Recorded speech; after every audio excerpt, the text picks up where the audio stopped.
Despite the SJWs constantly whining that the horrible antis are the ones making all the sweet, sweet monies and fame from YouTube,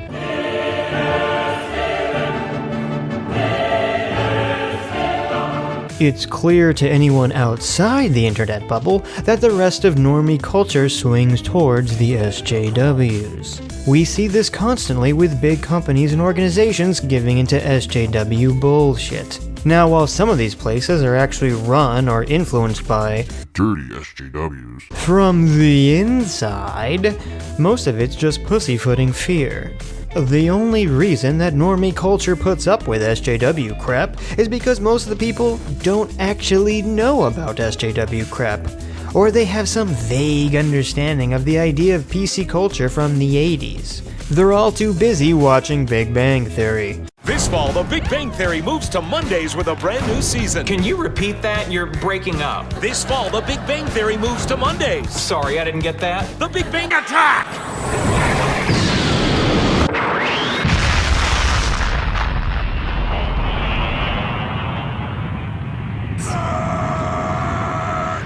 It's easy for those of us sucked into our little internet bubble of YouTube and Twitter culture wars to forget what a tiny minority both sides are.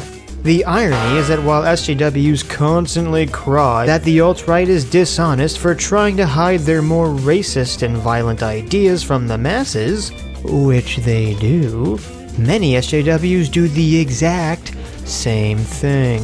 Feminists are the most guilty of this. Do you believe that women should have equal rights to men and that we should fight for those rights? Sure. Great, then you're a feminist. You liar! To the people watching this video, the idea that modern feminism just means equality is completely ridiculous. But not to the uninformed masses. So when the SJWs label something as sexist or racist or whatever, companies give in because they're afraid the normie masses will side with the SJWs out of ignorance. Cause most people agree that racism and sexism is bad. However, part of the reason the culture war is constantly shifting is cause most people are lazy and stupid. But typically the most stupidest are the extremists, as they usually lack any sense of self-awareness. The alt-right likes to prove this again and again.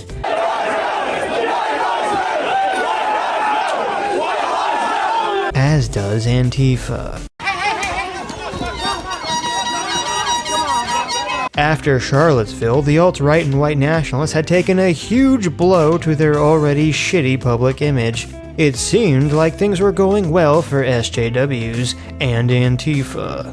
Everyone was against the Nazis! And even though Trump said, "We condemn in the strongest possible terms this egregious display of hatred, bigotry, and violence. It has no place in America." He fucked it all up with this. Some very bad people in that group, but you also had people that were very fine people on both sides. Despite Trump's bumbling, ineloquent, emotionally not thought out statement on the matter, which seems to be the staple of his presidency, he did, however, accomplish something Huge. He forced the media to talk about Antifa! At first, it was mostly this waffling, wishy-washy defense, many saying, sure, Antifa may not be good, but you can't compare them to literal Nazis! But then Antifa, the extremist, proved how stupid they really are. After Charlottesville, all they had to do was nothing. But extremists lack pragmatism and self-awareness. And perhaps they were riding high after Charlottesville, so they wouldn't expose themselves to the masses as the violent, un-American thugs that they are, immediately following in Boston.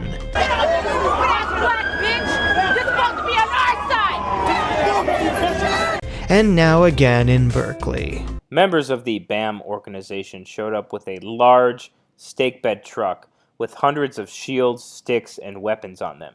They began to park right in front of the police officers who were watching them doing nothing, and commenced to hand out the shields and the sticks that they had on the back of the truck to the Antifa members. Now, these shields had the words "No Hate" painted on them in bright colors. Now, these are also the same shields that say "No Hate," which the Antifa members used to beat people over the heads with and also jab into the torso of peaceful protesters. Now, many of you may find this hard to believe, but the majority of people had no idea who Antifa was until the media started talking about them recently. It was Antifa's vague and nebulous existence that allowed them to prosper. But now, they have a spotlight on them, and they've acted exactly as expected. Yeah, let's go. Yo, come on! Let's go! Strike! Strike! Strike! Go! Right here, mother... Fucker! This guy right here!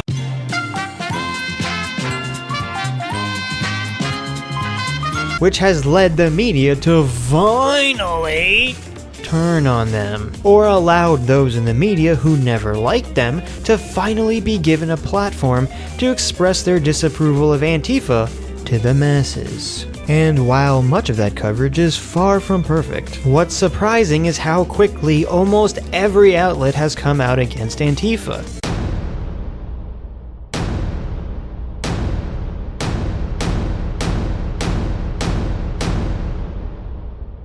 I think they did it in Auburn, Alabama, maybe 4 or 5 months ago. Take your mask off. Yeah. Yep. Take your mask off because you have a history of beating people and hiding behind that mask. Take your mask off. Also, I resent the branding of these as anti-fascist protesters. They are nothing if not fascistic in their behavior. They're fascists in their behavior, aren't they? We've always known that SJWs eat their own, but Antifa has taken that to the next level, as there is already some divide in the SJW community about Antifa. Some vehemently supporting them cause the Nazis, and some wishy-washy. Yeah, I don't agree with Antifa, but the alt-right Nazis are 1,000 times worse, so I can just ignore them. But now, they can't ignore them, cause the normies finally know about Antifa, and it's mostly bad. So for the first time, SJWs are at this crossroad. A named aspect of their community is perceived negatively by the majority of mainstream culture. So what happens now? Will the SJW community split between pro and anti-Antifa? Will this be the beginning of the end for the regressive left? You may think I'm exaggerating, but if the past has shown us anything, it's that Antifa isn't gonna back down anytime soon. They're gonna get worse and worse. They already hated the media when the mainstream was mostly ignoring them. What's gonna happen now that the media actually expresses disapproval? Now that the FBI and DHS have publicly announced that they are concerned about Antifa and labels their actions as domestic terrorist violence. Besides a lot of blue check marks on Twitter looking pretty silly, Antifa will only become more violent. The need for SJWs to draw a line in the sand between Antifa and them will only become more and more dire, lest they will be lumped together, just as the skeptic community has more recently turned its sights on the alt-right. Yes, a lot of this is because most of the anti-SJWs legitimately don't like the alt-right because they're not racist white nationalists, and because pwning SJWs can get boring after a while. But we can't deny that it also serves to distance ourselves from the alt-right, and because of this, we now have a new term to describe ourselves outside of just anti-SJW. Centrists! The alt-right and Antifa have actually done us a huge favor by creating this perfect niche for anti-SJWs to inhabit. The difference and problem for the SJWs is that many of them actually are extremists that agree with Antifa. Now, violence against fascists and Nazis might be illegal, but what's legal is not always what's right. But what's legal is not always what's right.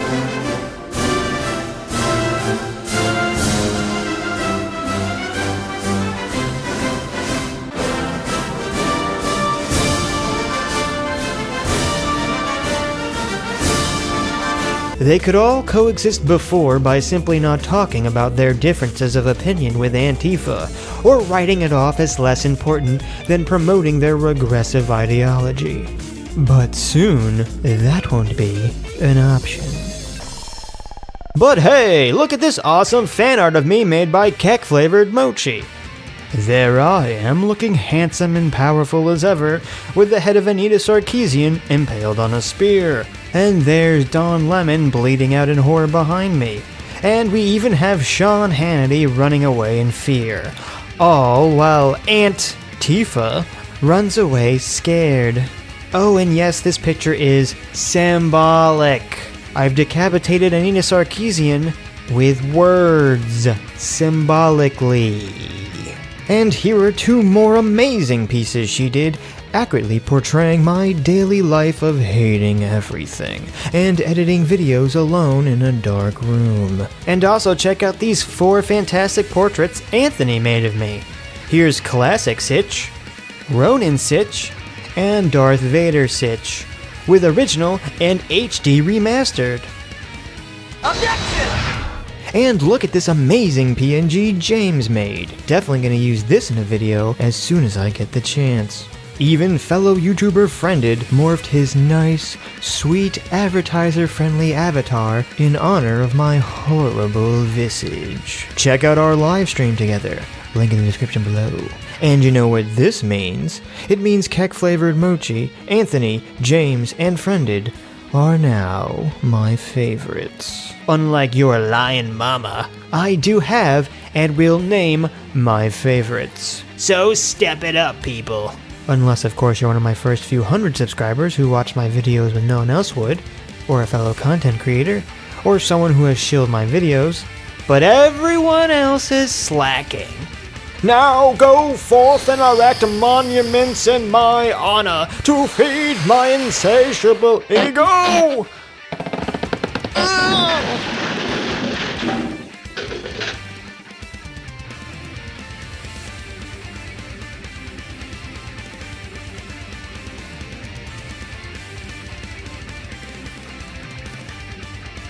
You know, they show up in the helmets and the black masks, and they've got clubs and they've got everything.